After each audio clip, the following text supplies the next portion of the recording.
In this video clip we're going to take a quick look at a binary up counter or an asynchronous counter. It's composed of three D-type flip-flops. The output of each flip-flop is connected to a light emitting diode so that we can see the Q outputs from each of the D-type flip-flops. Each D-type flip-flop has the D input connected to the Q bar output of the D-type flip-flop, and clock pulses will be provided or will enter the counter from the left into the first D-type, and the clock pulses for the second and third D-type flip-flops will be derived from the Q bar outputs from the previous stages.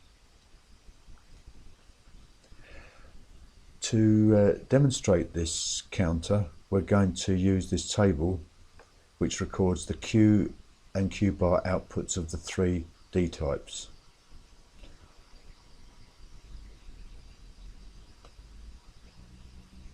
And the Q bar outputs, before the first clock pulse arrives, the Q bar outputs will be the opposite of the Q inputs. So consequently, the Q bars will all be set to 1 initially. When the first clock pulse arrives, it's the rising edge of the clock pulse which affects the D-type, because these are edge-triggered D-type or positive edge-triggered D-type. So it's the positive edge of the clock which causes the D input to be transferred to the Q output. Now, because the D input of the first stage was originally connected to the Q naught output, so consequently initially it was 1, when the first clock pulse arrives, this Q naught output gets transferred to the Q naught bar output gets transferred to the Q output, and the LED comes on. Nothing else happens with the other two D-types because their clocks, these clocks into these D-types are derived from the Q bar outputs from the previous stages, and the Q bar outputs of the previous stages haven't made any positive transitions. When the second clock pulse comes along, however, things are different, because the first D-type returns the output, flips back to 0 again, because the Q naught, its previous Q naught output was 0, so it's now transferred that to the output. But in going from 0 to 1, in Q naught going from 0 to 1, a clock pulse has been generated for the next stage of the D-type, and that clock pulse therefore will transfer what was previously the input to the second stage of the counter to the output. Well, the previous second stage of the output was 1, so that's now been transferred to the output Q1, and the LED comes on. When a third clock pulse comes along, the first flip-flop just flips over, so it goes from it was 0, it's gone now to 1. There's been no transition from 0 to 1 on any of the Q outputs, so these two stages have remained exactly in the same state as they were before.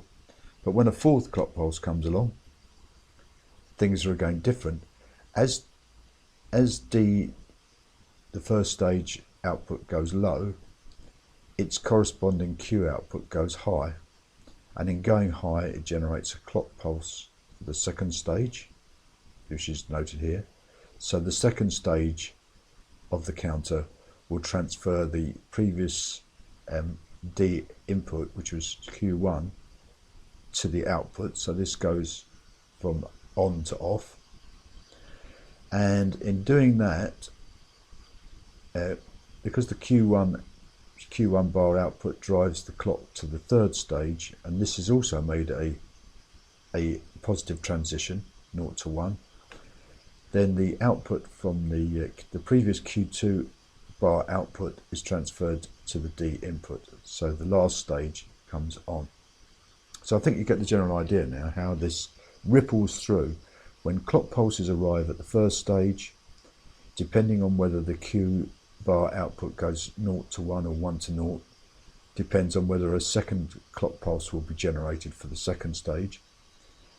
And again, depending on whether its Q bar output goes low to high or high to low, a third clock signal will be generated, and it will ripple through to the final stage of the counter. So that's why we call it a ripple counter as well.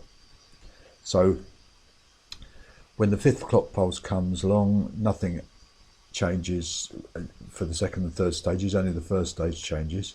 So this goes from 0 to 1. When the sixth clock pulse comes along, Q bar of the first stage goes from low to high, so it will generate a clock pulse for the second stage, and then therefore this now switches to on.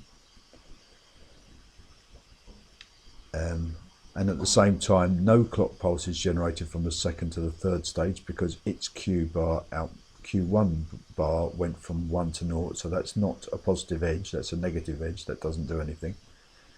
And finally, when we get 7 clock pulses, we have only the first stage is affected again, the other 2 stages stay exactly as before. Now it's interesting to consider one more clock pulse, the 8th clock pulse, because when this arrives, let's see what happens. When this arrives, all the 3 LEDs go out, because there is the clock pulse arriving at the first stage turns the its Q output from high to low. Its Q bar output goes low to high, so this generates a clock pulse to the second stage, so its Q output goes low, and its Q1 bar output goes high, so this generates a clock pulse for the third stage, which finally goes also goes from high to low, or goes out, and so the counter sort of resets itself, or it goes back to 0. Now if I was to provide another clock pulse after this, then we would start the whole process all over again, and we'd start counting up in binary. So as you can see, the Q outputs from this asynchronous counter is counting upwards in binary, and the least significant bit is the one on the left, and the most significant bit is the one on the right, you'll notice.